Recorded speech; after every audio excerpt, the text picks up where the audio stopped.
Hello guys and welcome back to my YouTube channel. Today I'm going to be making these Libyan stuffed potatoes. So they're basically minced stuffed potatoes that are deep fried. So I'm starting out with 2 onions and some parsley. Add this to a food processor or you can hand blend. Then add in your minced meat followed by various seasonings. So I've got black pepper, paprika, 2 teaspoons of chili, 1 tablespoon of turmeric, 1 tablespoon of Libyan allspice, and 1 tablespoon of general allspice. I'm adding salt to taste. I added in about 3/4 of a tablespoon of salt. Salt is quite essential in this recipe. Add tomato paste to taste. I don't like to add anything more than a tablespoon. Then I combine all of those flavors and fresh seasonings together to create the inside of the potato.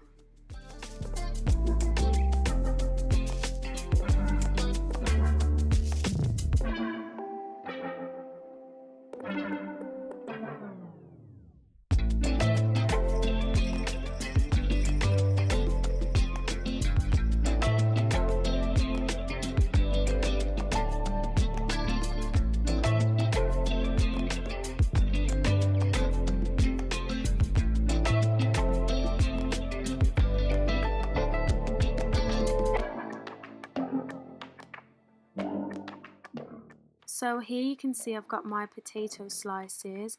You want to make sure that they're not too thick, they're quite thin actually, so that they can cook through whilst you're frying. Here I have my preparation table. I've got my minced meat mix, 2 eggs, breadcrumbs and flour.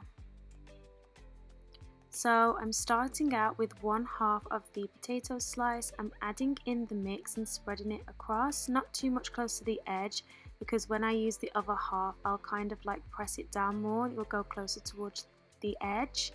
And now I'm dipping it into the egg and from top to bottom adding in some flour, and then on the edges adding some breadcrumbs. Repeat the process several times until they're done. Heat my oil for 5 minutes and then I begin to deep fry on medium high. Depending on the size of your potato will depend on how long you have to fry them for.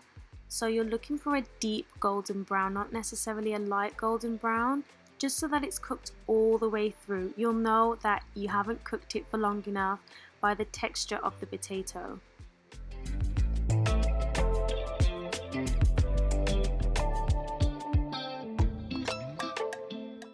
So it does vary in the duration that you're cooking them for. It depends on the thickness of the potato, like I said.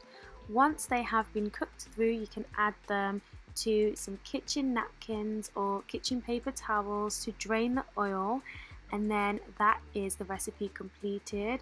I added a tiny bit of salt on top, just for, it's my preference, but you don't have to do that. And yeah, that's the recipe completed. I hope you guys enjoyed that recipe, and I'll see you next time. Bye guys!